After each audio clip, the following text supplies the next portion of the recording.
Par rapport à la saison passée, c'est clair que atteindre le tour final avec 50 points, faire venir 3 fois, jouer 3 fois devant nos télés, certains joueurs s'en souviennent, ont été particulièrement motivés de jouer devant nos télés. Donc ça, je pense que c'était effectivement inespéré.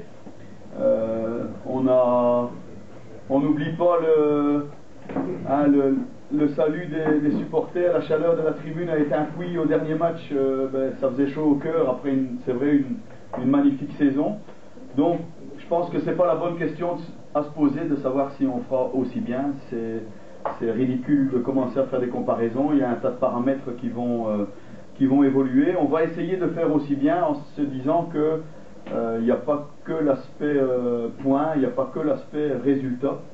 Il faut éviter de comparer. Je pense que on fera sans doute difficilement encore 6 sur 6 contre Ostich, mais d'un autre côté, j'espère bien qu'on fera autre chose qu'un 0 sur 6 contre les Cygnes, par exemple. Voilà. Donc, je pense qu'une saison n'est pas l'autre.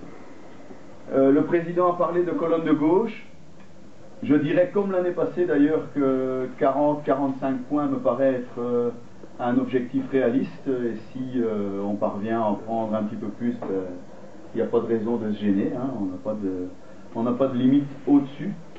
Je dois dire que l'année passée, on a pu observer 14 joueurs du noyau, ce qui est très important, puisqu'il y a quand même eu quelques arrêts assez rapides. Donc 14 joueurs, c'est une grosse majorité. 14 joueurs qui ont obtenu plus de 80% de présence aux entraînements. Et ça, je crois que c'est aussi une clé du succès. C'est ce qui permet d'expliquer en grande partie les résultats. Donc ça, je ne vois pas pourquoi il en irait autrement.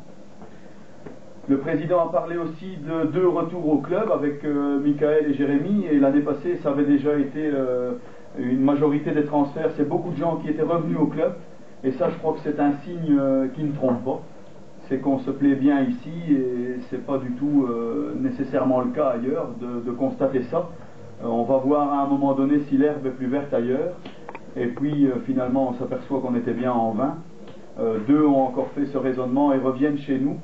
Je crois qu'on doit essayer de continuer dans le même sens, faire qu'on ait envie de revenir, que si par exemple certains ont été victimes de l'une ou l'autre influence cette année-ci, eh bien souhaitons-leur de vouloir revenir chez nous dans un futur proche.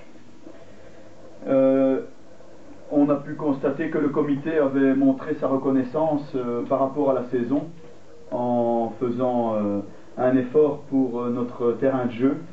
Et je crois que d'arriver comme ça ce matin et de voir justement cette plaine verdoyante, ça nous donne envie de justement y revenir. Donc je crois que ça c'est le plus beau témoignage de reconnaissance qu'on pouvait recevoir. Le programme de préparation est déjà en place, il est établi, y compris les matchs amicaux, mais je ne l'ai pas encore envoyé puisque nos instances n'ont pas encore établi le programme de Coupe du Hainaut. Donc dès que les 4 matchs de Coupe du Hainaut seront déterminés, je vous enverrai par mail le programme précis. Vous avez reçu la date de reprise le mercredi 22 juillet. La suite donc précise vous sera envoyée dès qu'on aura le programme de Coupe du Hainaut. La préparation sera en grande partie commune avec le groupe des juniors, donc j'ai déjà pu rencontrer Frédéric Rousseau pour convenir d'un travail en commun pour envisager une intégration progressive des juniors. C'était aussi un souhait du club que le noyau de P2 ne soit pas trop large pour qu'on puisse effectivement pouvoir intégrer progressivement dans la saison l'un ou l'autre junior qui le mérite par son travail en semaine et le week-end avec Frédéric.